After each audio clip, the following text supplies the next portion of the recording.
மதுரையில் கோயில்களை இடிப்பதை எதிர்த்து போராட்டத்தில் ஈடுபட்ட இந்து முன்னணியினர் கைது.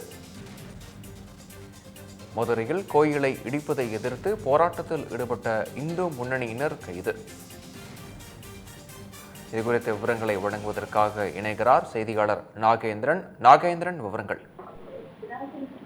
வணக்கம் விக்னேஷ். மதுரையில் கோயிலை இடிப்பதை எதிர்த்து போராட்டத்தில் ஈடுபட்ட பொதுமக்கள் மற்றும் இந்து முன்னணி அமைப்பைச் சேர்ந்த 30க்கும் மேற்பட்டோரை காவல்துறையினர் கைது செய்திருக்கின்றனர். மேலும் பொதுமக்கள் போராட்டத்தை துச்சம் என மதித்து காவல்துறை ஒத்துழைப்புடன் வீட்டு வசதி வாரிய அதிகாரிகள் கோவிலை இடித்து தற்போது அகற்றியிருக்கின்றனர். மதுரை அனுப்பானடி வீட்டு வசதி வாரிய குடியிருப்பு பகுதியை அமைக்கும் போது 3 மத வழிபாட்டு தலங்கள் அமைத்துக் கொள்ள இடங்கள் தனித்தனியே ஒதுக்கீடு செய்யப்பட்டுள்ளது. அதில் கிறிஸ்டின் மற்றும் இஸ்லாமிய வழிபாட்டு தலங்களுக்காக ஒதுக்கப்பட்ட இடத்தில் சர்ச் மற்றும் பள்ளிவாசல்கள் கட்டியுள்ள நிலையில் இந்து மத வழிபாட்டு கோயில் அந்த கட்டுவதற்காக ஒதுக்கப்பட்ட இடத்தில் ஆதிசிவன் கோவில், விநாயகர், நாகம்மாள் கோவிலை கட்டி அப்பகுதி மக்கள் பல வருடங்களாக வழிபட்டு வந்துள்ளனர். மேலும் இந்து மத கோவில் கட்டுவதற்காக ஒதுக்கப்பட்ட 5522 சதுர அடி இடத்தை வீட்டு வசதி வாரியம் தனியார் தொண்டு நிறுவனத்திற்கு விற்பனை செய்து அந்த இடத்தில் சர்ச்சு கட்டுவதற்கான முயற்சிகளை மேற்கொண்டதாக கூறப்படுகின்றது.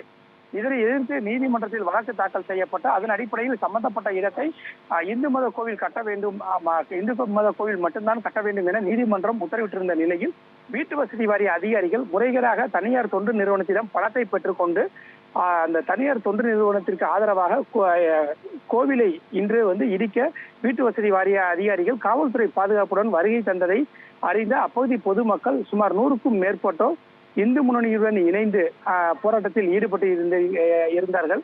அப்போது பொதுமக்களின் எதிர்ப்பை மீறி போராட்டத்தில் ஈடுபட்டவர்களை காவல்துறையினர் முன்னெச்சரிக்கை நடவடிக்கையாக இந்து முன்னணி அந்த மண்டல தலைவர் உள்ளிட்ட சுமார் 30க்கும் மேற்பட்டோரை காவல்துறையினர் கைது செய்து ஆதிசிவன், விநாயகர், நாகம்மாள் கோவிலை இடித்து வீட்டு வசதி வாரியாக அதிகாரிகள் அகற்றியிருக்கின்றனர். இந்து மத வழிபாட்டு கோவிலை இடித்து அந்த அதிகாரிகளை கண்டித்து அப்பகுதி மக்கள் தொடர்ந்து போராட்டத்தில் ஈடுபட்டு வருகின்றனர்.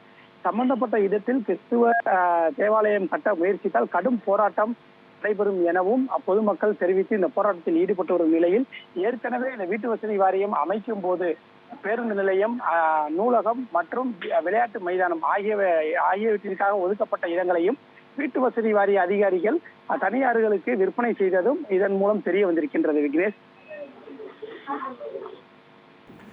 விவரங்களுக்கு நன்றி நாகேந்திரன்.